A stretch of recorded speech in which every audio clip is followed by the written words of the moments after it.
US ने भारत पर 50% tariff थोपी और पूरे देश में एक डर का माहौल क्रिएट करने की कोशिश की गई।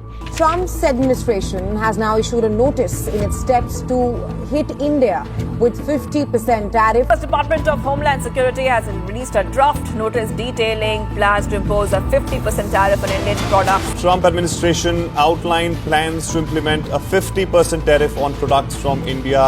US issues notice for additional 25% tariff on India. US issues 25% tariff public notice for India. पर सच ये है कि ये डर भारत के लिए नहीं, अमेरिका के लिए ज्यादा खतरनाक बन गया है। हिस्ट्री का एक रूल है, एम्पायर स्लो मोशन में नहीं गिरते, एक पल में उनकी नींव हिल जाती है। और मिस्टर नोबेल प्राइज ट्रम्प की टैरिफ पॉलिटिक्स, एलाई बुलिंग और शॉर्ट टर्म डील शीट ने अमेरिकन हेजेमनी की गिरावट को फास्ट फॉरवर्ड पर डाल दिया है। आज हम एक एक करके वो एग्जाम्पल्स डिस्कस करेंगे जो प्रूव करते हैं कि कैसे एक बिजनेसमैन प्रेसिडेंट की ईगो ने अमेरिकन ड्रीम का विनाश लिख दिया है। और हाँ, भारत के जवाब ने एक एरोगेंट बुली को एक सॉलिड जियोपॉलिटिकल मैसेज भी भेज दिया है। 2 डिकेड्स तक वॉशिंगटन ने भारत को अपने एशिया पिवट स्ट्रैटेजी का सेंटर बनाया। 2000 में बिल क्लिंटन का भारत दौरा एक वाटरशेड मूवमेंट था। 2008 में सिविल न्यूक्लियर डील और NSG waiver, 2016 major defence partner का स्टेटस, फिर लेमोआ, कॉमकासा, बेका जैसे डिफेंस पैक्ट। ये सब इसलिए क्योंकि यूएस चाहता था कि भारत एशिया में चाइना को बैलेंस करे, लेकिन स्ट्रैटेजी ट्रस्ट और प्रेडिक्टेबिलिटी पर टिकती है। पर जब टैरिफ पॉलिसी ट्वीट के मूड पर चलने लगे तो सालों की मेहनत पे पानी फिर जाता है। जियो पॉलिटिक्स को अगर आप बिजनेस इनवॉइस समझोगे तो इंडो पैसिफिक स्ट्रैटेजी बस एक शॉपिंग लिस्ट बनकर रह जाएगी। चाइना को बैलेंस करने के लिए यूएस को अलाइज चाहिए थे, पर ट्रम्प ने क्या किया? Canada, EU, Japan, Brazil, India सब पर टैरिफ का डंडा चला दिया। मतलब जहां कोएलिशन बननी थी वहां कस्टम ड्यूटी की लिस्ट बना दी। सोचो, जब आप पार्टनर की तरह नहीं बल्कि एक बुली की तरह बिहेव करते हो तो कोई आपको रिलायबल लीडर नहीं मानता।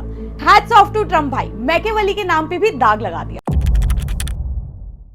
यूएस की हिपोक्रेसी का सबसे बड़ा नतीजा रशिया, इंडिया, चाइना की प्रॉक्सिमिटी। भारत को रशियन ऑयल पर पनिश करने की कोशिश की जा रही है, लेकिन चाइना जो रशिया का सबसे बड़ा बायर है उसके अगेंस्ट वो सेम टफनेस नहीं दिखाई देती। रिजल्ट, वॉशिंगटन एक कन्वीनियंस बेस्ड हिपोक्रेट लगता है और इंडिया को एक और रीजन मिल जाता है कि नॉन यूएस ऑप्शंस अलाइव रखना क्यों जरूरी है। और ये कन्फ्रंटेशन नहीं है, ये है स्ट्रैटेजिक ऑटोनॉमी और दुनिया को एक क्लियर मैसेज कि मल्टीपोलर वर्ल्ड में किसी एक की मनमानी नहीं चलेगी। अब अगला गिफ्ट ट्रम्प ने ब्रिक्स को दिया है। BRICS currency, local currency trade, Swift के पैरेलल सिस्टम्स, ये सब आइडियाज टेबल पर थे, वो मोमेंटम वीक था। ट्रम्प की अनप्रेडिक्टेबिलिटी ने इन्हें एक स्ट्रॉन्ग पुश दिया है। एक इंसान की टैरिफ पॉलिटिक्स से बचना है तो डाइवर्सिफिकेशन कंपलसरी है। भारत जैसा बैलेंसिंग पावर भी अब seriously local currency trade explore कर रहा है। इसे कहते हैं self goal. Thanks to mister Trump BRICS के ब्रांड एम्बेसडर बनने के लिए। डॉलर अभी भी किंग है, पर गिरावट क्लियर है। 2000 में फॉरेक्स रिजर्व्स में डॉलर का शेयर 72% था और आज सिर्फ 58%, और हर साल गिरावट और तेज हो रही है। BRICS trade, alternative payment network सब डॉलर डोमिनेंस का क्लाइमेक्स लिख रहे हैं। ट्रम्प की अनप्रेडिक्टेबिलिटी इस मूवी का विलेन बन गई है और as a result US dollar अपनी खुद की ही पॉलिसीज का शिकार बन रहा है। सबसे इंपॉर्टेंट, भारत का जवाब। इंडिया ने एक बुली के टैरिफ थिएट्रिक्स को एंटरटेन नहीं किया। हमारी एनर्जी सिक्योरिटी, हमारे फार्मर्स, हमारी सप्लाई चेन्स ये ट्विटर गैम्बिट्स पर नहीं चलेंगे। 5000 साल पुरानी सभ्यता को अगर आप बोर्डरूम के मैथ से ट्रीट करोगे तो जवाब भी वैसा ही मिलेगा। मैसेज क्लियर है, भारत सब कॉन्ट्रैक्टर नहीं है, बल्कि भारत खुद एक इंडिपेंडेंट पोल है।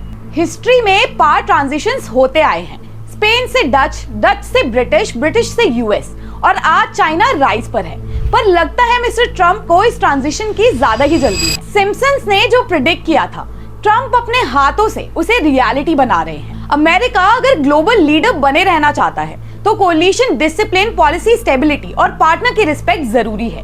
टैरिफ थिएट्रिक्स और पब्लिक ब्रो बीटिंग एक सुपर पावर को शोभा नहीं देते।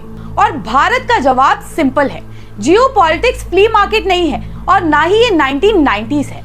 सो वेक अप अमेरिका, अब तुम्हारे अमेरिकन ड्रीम से दुनिया बाहर निकल रही है। दोस्तों, क्या आपको भी लगता है कि ट्रम्प की पॉलिसीज ने यूएस की पार को फास्ट फॉरवर्ड डिक्लाइन पर डाल दिया है, या आपके पास कोई और विचार है? कमेंट करके बताओ, वीडियो को शेयर करो और चैनल को सब्सक्राइब करना मत भूलना। मिलते हैं अगले वीडियो में ऐसे ही हार्ड हिटिंग सच के साथ। जय हिंद, जय भारत।